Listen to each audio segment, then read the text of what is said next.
welcome to the Foster Dad Directive podcast. Today we'll be looking at, honestly, if we're going to quit fostering.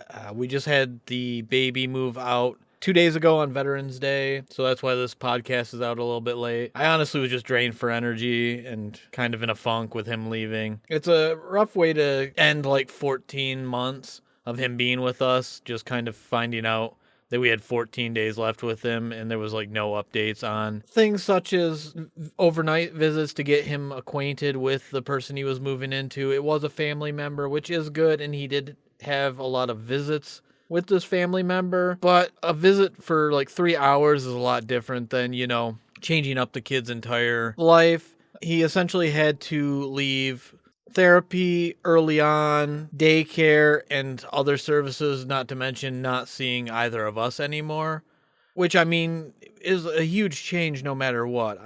Especially for a 3-year-old, under a 3-year-old, who has known us for almost half of his life. It's just a big change to have him go from having us to not having like all those different structures in his life and services. Plus, it's a huge change of people where a bunch of people that he's known for so long are just disappearing from his life, which has made us worry about like mental health. I get that he's a kid, but hopefully going forward, the podcast will be more consistent on Mondays, and I plan on still doing the podcast even if we quit fostering, just because I still have a ton of stories to tell. It'll give me a way to get resources out for people who continue to foster. Honestly, it's just kind of, if you're retired, it makes a lot of sense where you can commit the time to it. We still have one kid so far, so it could potentially be another couple of months, because we're not just going to up and abandon the kid that we have. But it's been a long 3 years. So as always, please know that I'm not a trained professional. The views expressed on this podcast are those of the host, and in the future, other hosts or guests, and do not constitute professional advice unless otherwise stated by said guest. Please ensure you seek adequate and effective legal counsel to best protect yourself in this ever-changing system, especially outside of the state of Michigan. For updates, I am currently going through Dr. Becky Owens' book, The Reset Method, so I will be hopefully getting in contact with her and setting up that interview. So far, I like the book. It has a lot of helpful information. Definitely goes hand in hand with fostering, and I think would be a huge help, especially for parents who honestly don't get the same training that we do in the foster care system, because we have training and have gone through quite a bit of it. But this book essentially helps you understand a lot of the things that your kid is going through that you may not honestly realize and may be trying to target the wrong areas. I also have my friend who's a therapist. I'm getting questions around to ask her, especially related to like the LGBTQ community and doing therapy, and maybe for people who are reluctant to do therapy. I know there's a lot of stigma.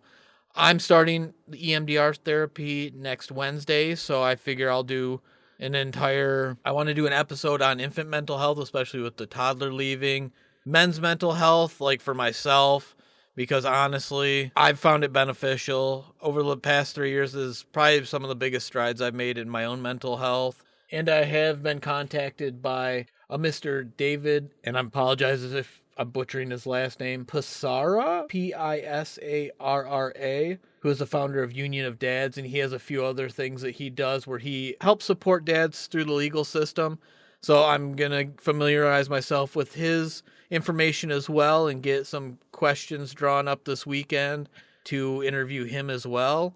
I think I'm a lot more comfortable with podcasting now, and I think it'd be super beneficial to get each of these individuals on here and get their takes on their different topics, because they definitely have a lot to provide you with furthermore than I am, especially since a lot of mine's based on experience and the little bit of training that I do have. So I do definitely want to get them in here and get them interviewed and make sure that I do them the justice of interviewing them properly and not wasting their time or coming off as if I'm disinterested, honestly. And on the topic of stopping fostering, any updates? We currently do have one. He is kind of still up in the air on what's going to happen, so we don't know too much. They are LGBTQ, so we are navigating that, which Cassie's sibling is transgender, so it's definitely not something that we are unfamiliar with, but we don't honestly have too much experience with it ourselves,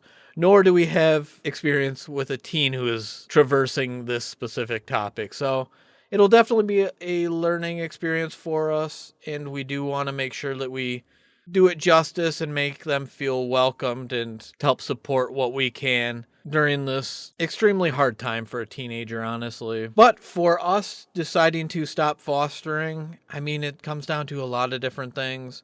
If you've listened to my intro and heard all we've been through, I mean, between the runaways, the threats of violence, the blackmail, the injuring of one of our pets, we've been through a ton, and especially with the kid and the toddler, just bringing up different concerns we've had with biological family and their care worker having absolutely no backbone in protecting them and even addressing some of our concerns. It just seems like a lot of it was brushed off. And I mean, we're here to protect the kids, but so are the foster care workers, especially the foster care workers, honestly, because they have more power to look out for their well-being than we do. All we can do is address concerns, and it feels like we've been just kind of used as a storage facility. I mean, as bad as that sounds, that's just what it feels like to us. I mean, we've always tried to make each of the kids feel welcome and like loved and never made them feel like they're a burden on us. Have we made mistakes? Honestly, yeah, I've made a ton, and I've tried to address them and apologize when I've made them. I mean, I go to therapy. The only reason I stopped with my last one is I felt he was a little too preoccupied with being on his phone and like computer during our session, so it didn't feel like I was making any true progress. While I did make definitely a lot of progress with him on different things that I felt were important and kind of used him as a backboard for bouncing ideas off from, I didn't feel like he was paying attention to me during the sessions. And honestly, that's what I've really wanted and needed in a therapist. And I mean, I looked for like men's groups, like veterans groups. I wanted to like talk to people who are in a similar situation. So I think if anything, I might start up a group at the American Legion post I'm part of, because I think that'd be super beneficial to be like part of a dad group and kind of talk to other dads and talk to people who are going through similar things that I am. So between that and doing the EMDR therapy, there's a lot that I need to work on, but we felt so lost. Cassie's done a ton for the kids. I mean, I'd have to have her on just to have her talk through everything. But I mean, during the last 3 years, I've changed jobs a few times, just trying to get on a schedule that I thought was beneficial to be able to help with the kids and everything. And also like trying to make sure all the bills are paid, that we've had things come up with like the sewage lines for the house. I mean, to have all them replaced. And then, I mean, the agency not paying mileage on top of that kind of like hinders that, where I have to take on extra hours at work, have to take on second jobs to try to make sure that all that stuff is paid and I get everything done and provide for the kids and make sure they're having the best possible life that they can and not neglect their needs and their wants as kids. I mean, our whole goal here is to make sure that they're well taken care of. And I mean, it's been so hard at times. I mean, with the chronic runaway, it was hard to provide for her. With the second kid we were going to adopt, just all the issues that she was going through. And there's a whole lot of things that I'll have to go through in her episode that were just huge red flags. So it made it a lot harder to provide care for her as well, along with like the threats of violence, being blackmailed at one point with one of the kids we had for the longest point in our fostering time, or the one that injured our cat upstairs. I mean, it's just been disheartening. We got in it to prep in case my friend's sister's kids came into care, and I don't know if that's ever going to happen, honestly, but I think we could come back into fostering a lot easier than remaining into fostering. And it's really disheartening, because outside of the bad times, there have been a lot of rewarding times, and I do have a lot of like good memories with the kids, but it's so overshadowed, especially with the kid that blackmailed us. Like, I felt we had achieved so much, but then it's also in the end just felt like we were being used. And I mean, I don't hold any hard feelings, I guess. I can't say I don't hold any. I mean, it's super crappy to be blackmailed, or like extorted, whatever you call it, especially when you thought somebody was close to you. I mean, I get being in like that survival mode, and I get resenting the agency, but then using the agency as a weapon and just doing what is necessary. I mean, honestly, I'd never go out of my way to make her life any harder, but definitely not in any mood to assist or help in any way, honestly. And it's just been disheartening. I mean, especially saying goodbye to the toddler. And just that whole situation has just honestly been disheartening. I mean, every step of the way we've been lied to, especially when we were told we'd have to give like 30 days for some of the kids, even though they were honestly a hazard to either themselves, somebody in the house, our animals. It just doesn't make sense that they would lie to us. I mean, even for the kid who injured the cat, his worker went out of her way to not remove him from the house and left it for the on-call worker to deal with that situation, which is absolutely and honestly detrimental to not only like us, but that kid as well, in getting the care that should be taken to get them help, especially if they're doing stuff like that.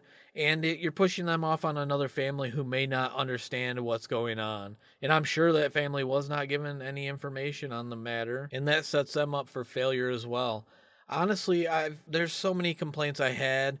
I'll do an episode on the email I sent to like the governor, a bunch of our representatives, just about the whole situation. It was not the best email. There are a lot of things I would have changed on it, but I just had to get that information out there because I'm so tired of it not being known and just it being an absolute mess, because even outside of all the damage it's done to us, it's done no good things for these kids, and it's just caused more harm than anything. I mean, honestly, when the kid who like tried to extort us came to us, she was in like a panic, and the workers were not de-escalating the situation at all. Honestly, if anything, they were making it far worse and making this kid feel trapped and backed into a corner, and essentially just causing a whole lot of problems and just causing further damage to kids who are already vulnerable and in a vulnerable state and should be helped. If anything, I get these workers are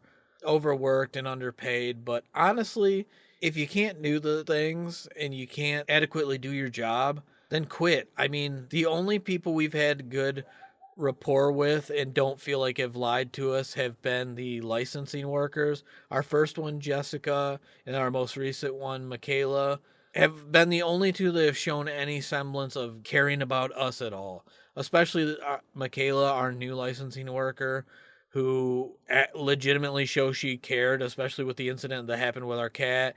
And then when we were accused of telling the kid that he was moving in with a family member, even though Cassie had text messages with his worker that definitely would never have been the case because she was begging him not to tell the kid. So it just feels like we're made out to be A, the enemy, and B, a storage facility that's not given all the necessary tools to help these kids. And I mean, even some of the training for some of the higher needs kids that we have gotten hasn't come until recently, after we've dealt with so much chaos and so much like hurt and damage to just both the kids and us. It's just been so detrimental to like everyone involved, and it seems that the agency honestly just does not care. And I get that they don't have like unlimited funding and unlimited resources and everything like that, but they also just treat us like the enemy, and it's like we're required to do everything that we're doing, and we're not required to be foster parents. There's no law that says I have to be a foster parent. There's no one that came in my house and forced me to sign the paperwork. I wanted to make a change in kids' lives, and I mean, I think that we did make some positive change, I would hope. I mean, that first kid we had still contacts Cassie for different things, and while we don't have contact with her, Cassie normally just gives her resources. Like, the kid was, well, adult now, was going to be homeless, and Cassie just sent her the number for a homeless shelter because she had the opportunity to be here, and we tried to go above and beyond so much and try provide so much support, and all it did was seem to get thrown in our face and taken advantage of, and we were told we weren't her family. So I mean, you put in all this effort and all of it just comes back to blow up in your face, and it just feels like, why am I doing this? And honestly, like when the toddler left, I took the night off from work beforehand just because I had no will to go into work. It's such a rough situation that I feel he's going into that I just am emotionally drained. I mean, from 3 years, we've gone through so much, and just seeing him go to somewhere that I don't think he's going to be quite loved or taken care of. He's going into a 1-bedroom apartment to where I'm sure that his dad is going to move in, because they said, oh, when he eventually moves in, but I'm pretty sure the relative that the baby went to go live with and him have been living together already. So I guess I really don't know. It feels so bad to give up on this, especially when I have so many good memories and I know there's children in the future that are going to need help. But it just feels like it's a lost cause. If you have any stories, though, honestly, or if you have any sage advice, or just want to, I don't know, give me a reason to keep fostering, you can always reach out. Emails fosterdaddirective@gmail.com. If you have any stories on things you've gone through, even if they're not your foster kids but are like biological kids, and you want to share that story and maybe what you did to help change that, please send it in. I mean, honestly, I can always use it. I mean, the reset method has been a really good read so far. I think I'm about 20% through the book, and it's just, I can relate a lot to the information that's in there and understanding like how to go through it. If you want to end up looking for that book, it is on Amazon. I ended up using Amazon points for it, but it's been a good read so far. So, as always, I want to thank you so much for listening. I appreciate everyone that's like supported me through this, especially like all my family and friends that supported us through fostering. If we do quit, it was appreciated that they always treated the kids like family, and they never made them feel like they were less than family, or that they were a foster kid or like an outcast or anything. They always treated them really well and made sure that they were included. And it's always been nice to have that support system there. So thank you, as always, for listening. Please like, subscribe, and share the podcast. Share your stories with me. And hopefully I'll be more consistent on these episodes going forward and can provide some real resources to not only foster parents and foster kids, but people in general who are trying to raise kids and just doing the best they can in this crazy, messed up world. Have a wonderful rest of your week. Bye.